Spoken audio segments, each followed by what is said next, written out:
Theophilus Anani, so the best media school in Ghana there, and you too much multimedia college. If we say a band equipment apapa, a chair for a quadruple awadisium, any air conditioned room there, a band media law, advertising, camera handling, and marketing there, and you're not a location at the Coffee Pipe Junction. Fanamba ne boasio na wankasa frɛ na obi andada wa na memo bi nkasa me frama wankasa frɛ abati di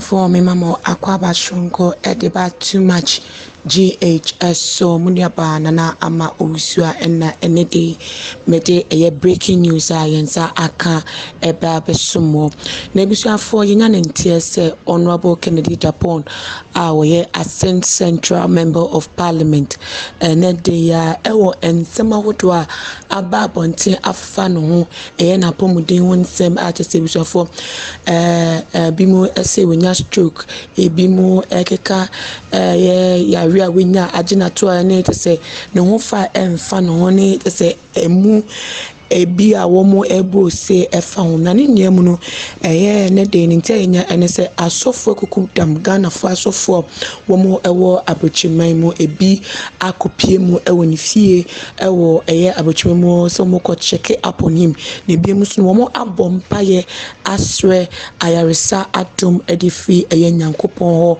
edi amano na enche video yensaka afa ensema miken enhono ye de petchemo na the chum we so was so far with the Bishop Adonteng so your best friend and akasa alpha dintia okopimo ewo Honorable Kennedy Agyapong fio nebium so moko on de see na bitibia wo mokoto no ewo munso no ye bisa mu ensem na wo de tudwa e de asome entebuza for yenko video ayensa ka sabria asofo akọ Honorable Kennedy Agyapong enchen ya wo mo bompaye e de mano ne ba de account no masan e de asomo bompaye ebra ya ba be hwe ya papa Kennedy Agyapong. Yes. They say na ye adwuma. That's right. They say na ye adwuma. Bishop Adonteng. That's right. Me jina mo nya na mo ebo mpaya ma ye papa. Yes. Ebi ase di anya hwe kra no owo ohiani bi odo no hwe no. That's right. Owo bi a so ni bi ase ade pako no ni di. Ntimi sre wo Yesu Kristo di mo sa. My God. Enipo bi ni wa wotene. Obi an so no ye perfect. I don't think I can pen a perfect or your mobile and train. To me, one pie my papa. Say about the Imperial.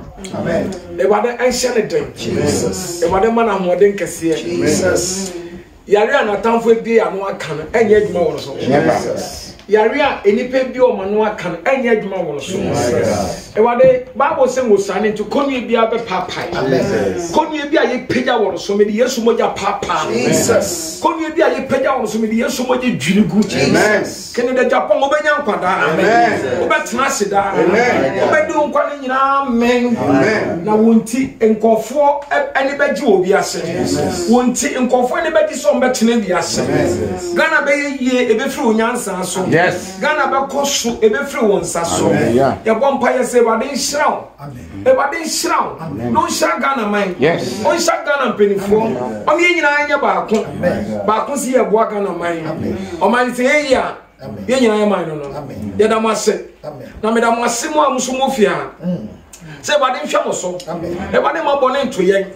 E bade ma yen kwa se. E be fa yen so na Ghana diye. Kennedy Agyapong obenya nkwada obedi nkwana nyina amen obedi nhyira ama nipa akase yankopɔ de nhyira hwɛ awo Yesu yenya ayen kasa amen kese pa amen amen oh yes na mekano anse ne ko video no sa pepepe eni akohwe video no emu edi aba Bishop Adonteng ene asofo kanu ho ne se wo mo akopie mu ewo Honorable Kennedy Agyapong ni New Jersey fio aye se wo mo no eni ne busuafo hyemu bompaye esre ayaresa dom ede amano se ne yenya ne ntie wo man Ghana mu ane sa so no modi so de akɔhwɛ ne kyira kwan de tu sana mo na wanwa we osofo di otoso mienu a te se wa gine mu abompaye de asra wode de ama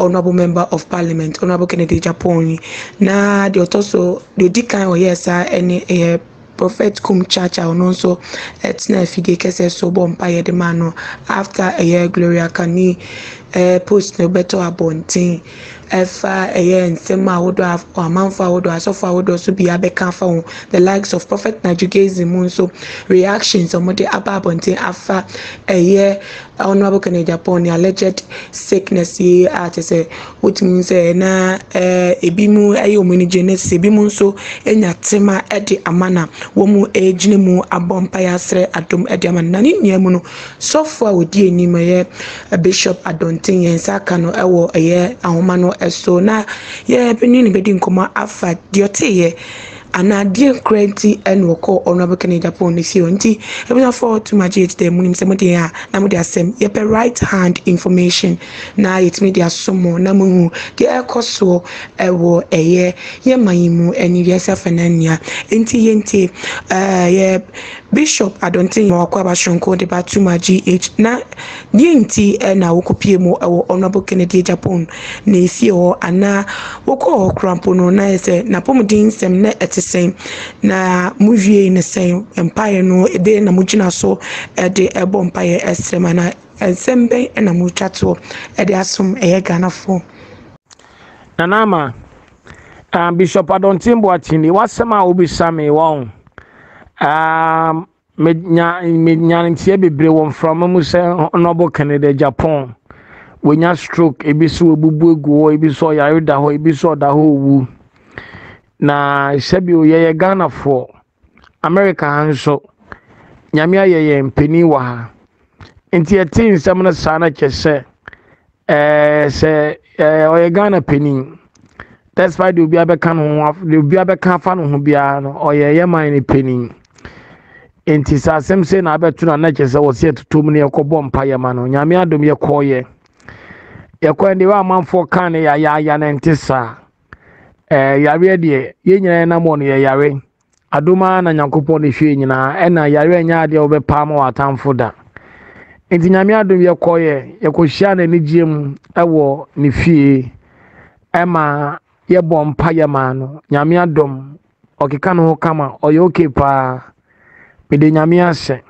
enti na obisa ya na asem eda no Ghana MP honorable Kennedy Agyapong ye ko bom paye ma no me family na ye ko enso asofo kakra wo me kodi ene mu se asofo penin o America ha e ko bom paye ma na ene no ko sere kakra encourage no enti na de wo ho no me da ase Nyankopɔn hyira pa na adwuma pa